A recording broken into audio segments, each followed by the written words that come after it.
Ikanapulog duha nga Domingo sulod sa tuig. Unsa may bilis sa kinabuhi sa tawo? Anaa ba kini diha sa kadako sa iyang edad, sa nakab-ot niyang edukasyon, sa naangko niyang gahom tungod kay mauman kini ang gipakabililhon sa katilingban? Apan si Jesus nagpahinumdom kanato nga walay kinutuban ang atong bili alang sa amahan nga miihap gani sa matag lugas sa atong buhok sa ulo.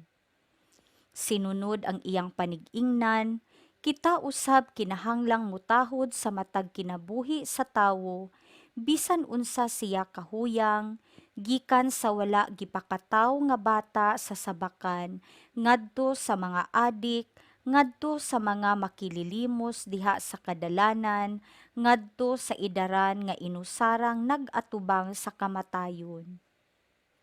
Ang matag usa bililhon sa mga mata sa Dios ug takos sa atong mahigugmaong pagtagad nga ang matag usa panalipdan sa balaod ug ang tanan kahatagan sa ilang gikinahanglan aron magpuyo nga adunay dignidad.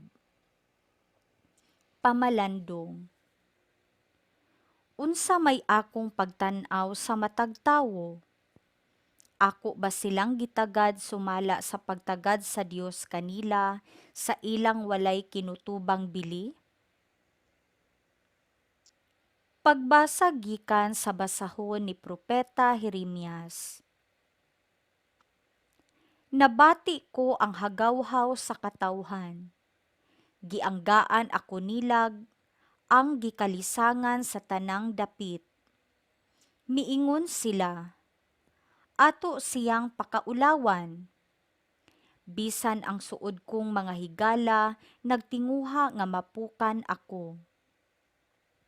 Matud nila, basin pagmalingla ta siya aron ato siyang madakop ug makapanimalos kita kaniya. Apan ikaw Ginoo, dapig kanako ug gamhanan kaayo.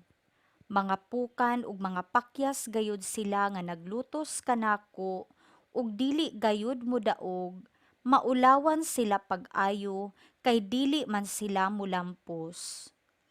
Ug ang ilang kaulawan walay katapusan ug dili gayud hikalimtan. Apan ikaw, labing gamhanang Ginoo, matarong ang pagsulay mo sa mga tawo, kay nasayod ka man sa ilang kasing-kasing ug hunahuna. Busa pakit-a ako sa imong pagpanimalo sa akong mga kaaway, kay gitugyan ko ang akong mga mulo sa imong mga kamot.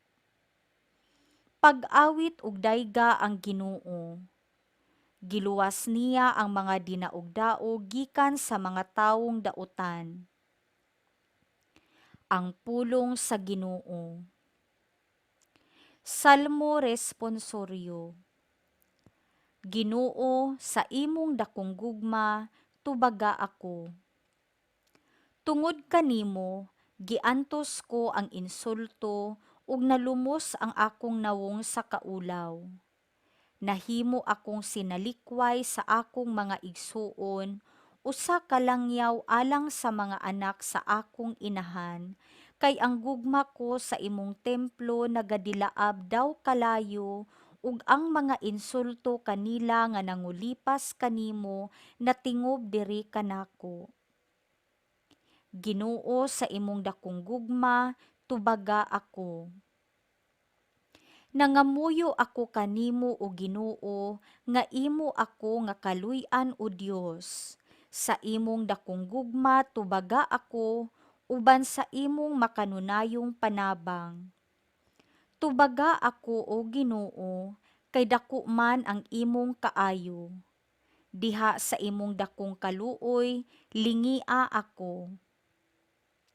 Ginoo, sa imong dakong gugma, tubaga ako. Tan-awa, kamong mga mapaubsanon ug pagsadya. Kamo nga nangita sa Ginoo, malipay unta ang inyong mga kasing-kasing. Kay ang Ginoo magpatalinghog sa mga kabos, ug ang mga iyaha nga gibilanggo dili niya tamayon.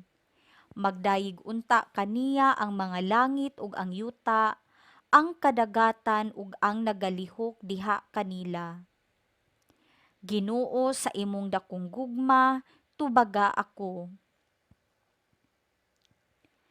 Pagbasa gikan sa sulat ni San Pablo ngadto sa taga-Roma. Nakasulod sa kalibutan ang sala pinaagi sa usa ka tawo ug ang sala nagdalag kamatayon. Busa mikaylap ang kamatayon ngadto sa tanang katawhan kay nakasala man ang tanang tawo. Dinhi na sa kalibutan ang sala sa wala pa gani ihatag ang balaod. Apan sanglit wala may balaod, wala isipa ang mga sala. Apan sukad sa panahon ni Adan hangtod sa panahon ni Moises, ang tanang tawo gigamhan sa kamatayon, lakip kadtong wala makasala sama sa pagpakasala ni Adan sa iyang paglapas sa sugo sa Dios. Naghulagway si Adan sa usa ka tawong umaabot. Apan dili managsama silang duha, kay dili sama sa sala ni Adan ang gasa sa Dios.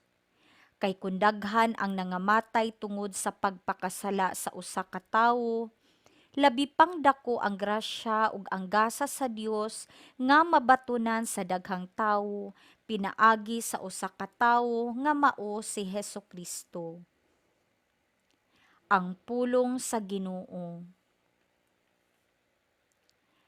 Pagbasa gikan sa Santos nga Ebanghelyo sumala ni San Mateo. Si Jesus miingon ngadto sa iyang mga tinun-an. Busa ayaw kamo kahadlok sa mga tawo. Walay tinaguan nga dili mahibaw-an ug walay sikreto nga dili mabutyag. Ang gisulti ko kaninyo diha sa ngitngit, kinahanglan isulti ninyo diha sa hayag, ug kadtong kamuray nakabati, kinahanglan isinggit ninyo didto sa mga atop. Ayaw kamo kahadlok ni adtong mupatay sa lawas apan dili makapatay sa kalag. Hinunua, kahadluki ninyo ang Dios nga makalaglag sa lawas ug sa kalag didto sa impyerno. Sa usa ka dako, makapalit kamog duha ka langgam nga sayaw. Apan bisan pa niana, walay usa kanila nga mahulog sa yuta kun walay pagtugot sa inyong amahan.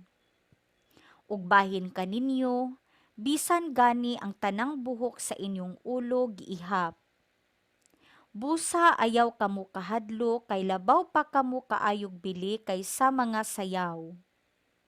Ang muangkon atubangan sa mga tawo nga siya akoa, ang kunon ko usab atubangan sa akong amahan didto sa langit. Apan ang dili muangkon nga siya akoa, dili ko usab ang kunon atubangan sa akong amahan didto sa langit. Ang Ebanghelyo sa Ginoo.